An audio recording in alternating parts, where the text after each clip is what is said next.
کامرا کے نام سے. کنال کامرا جو ہے واقع اپنا ایک کامیڈی ہے, مسخرہ ہے. انہیں کسی کو غدار بول دیا, کسی کو غدار بول دیا انہیں.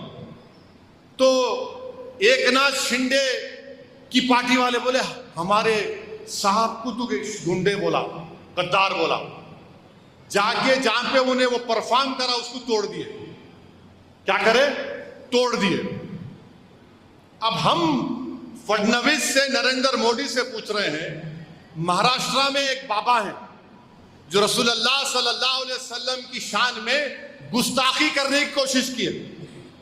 یاد رکھو, گستاخی کوئی نہیں کر سکتا عقائد عالم صلی اللہ علیہ وسلم کی شان میں. اگر کوئی آسمان کی طرف دیکھ کے تھوکے گا تو تھوک اس کے چہرے پہ گرتا. انہوں گستاخی کرے, اس کو اریسٹ نہیں کرے, اس کو پکڑے بھی نہیں, اس کے جا کر اس کے گھر کو توڑے بھی نہیں. مگر یہاں پر کیونکہ ایک Nath Shinde deputy chief minister ہے, ان کو انہیں بولا, نام تو نہیں لیا انہیں, مگر یہ لوگ مانے نکال لیے. آپ کے گنڈے جا کے وہ جگہ کو توڑ دیے. ہم یوگی اور فڈنویس سے پوچھ رہے ہیں, کیا آپ ان توڑنے والوں کا گھر توڑیں گے؟ عرفان انصاری ناگپور میں سر پہ مار کے اس کو شہید کر دیے, 3 لوگ کو گرفتار کیا, ان کے گھر توڑیں گے آپ؟ کس کا گھر توڑ رہے ہیں آپ؟ صرف مسلمانوں کا توڑ رہے ہیں. جو لوگ جا کر دھمکی دیے کنال کامرا کو, وہ جہاں پہ ہوا توڑے, ان کو کچھ نہیں, گھر ان کو پولیس اسٹیشن میں بیل مل گئی. ایسا دکھ رہا کہ پولیس اسٹیشن ان کا مائکا تھا. حضرت سسرے ملت بیٹھے تھے, آجا داماد, کر کے جا. یاد رکھو, کوئی اقتدار پر زیادہ رہنے والا نہیں ہے. بھارت میں بادشاہوں کے محلات ویران ہیں. وہ ویرانی پکار کر کہہ رہی کہ ایک زمانے میں بڑی اعلیٰ شان عمارت ہوتی تھی.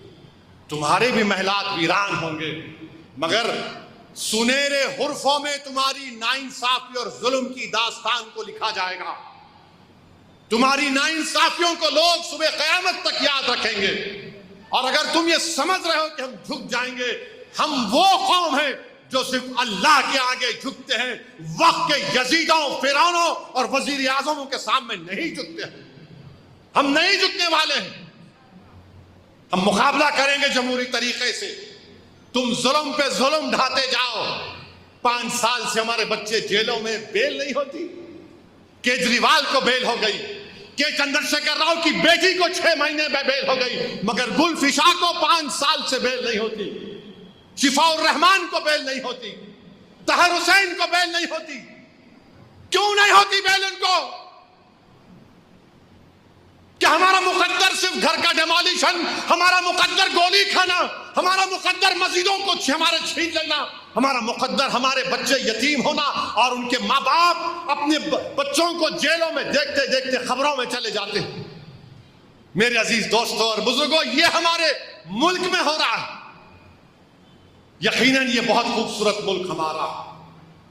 اور یاد رکھو ظالموں, اس ملک کو آزاد انگریزوں کی غلامی سے تم نے نہیں کیا, نہ کسی مغل بادشاہوں نے کیا. اس ملک کو غلامی سے آزاد مکہ مسجد کے اس وقت کے امام مولوی علاؤ الدین صاحب نے کیا تھا. جیسے ہی رمضان کا دن تھا, جمعے کا دن تھا, مکہ مسجد سے امام صاحب خطبہ دیے اور بولے کہ چلو سلطان بازار کی ریزیڈنسی کو, جہاں پر انگریزوں نے ایک مسلمان کو دبوچ دیا ہے. مولوی علاؤ الدین کی قیادت میں مکہ مسجد سے جلوس نکلا, سلطان بازار کے موجودہ وومنس کالج پر حملہ ہوا, گولیاں چلیں. اس سرزمین کو اعزاز حاصل ہے, حیدرآباد کو, کہ کالا پانی میں سب سے پہلا ملزم اگر کوئی تھا تو مکہ مسجد کا امام تھا. آپ ظلم کر کے تھک جاؤ گے, تم ظلم کر کے ختم ہو جاؤ گے انشاءاللہ تعالی, مگر رسول اللہ صلی اللہ علیہ وسلم کا غلام پہلے بھی کھڑا ہوا تھا, آج بھی کھڑا ہوا ہے, اور کل بھی کھڑا رہے گا انشاءاللہ تعالی. تم اگر یہ سمجھ رہے ہو کہ قانون بنا کر ہماری مسجدوں کی طرف للچائی ہوئی نظروں سے دیکھو گے, جا کر رشیا میں بسنے والے اس وقت کے سوویت یونین کے کمیونسٹوں سے پوچھو, انہوں نے سمجھا کہ اسٹالن کی حکومت، برزنیف کی حکومت اسلام کو ختم کر دیں گے، کمیونزم ختم ہو گیا، USSR ٹوٹ گیا، مگر اسلام زندہ ہے، مسجدیں آباد۔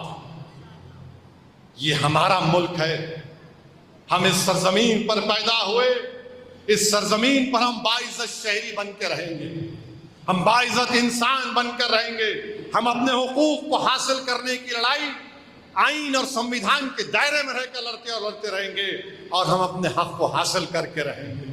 ہم دنیا سے ضرور جائیں گے، مگر جانے سے پہلے ہم آنے والی نسلوں کو آرام کی نیند دے کر جائیں گے، ان کو طاقتور بنا کے جائیں گے، اس قیادت کو مضبوط کر کے جائیں گے۔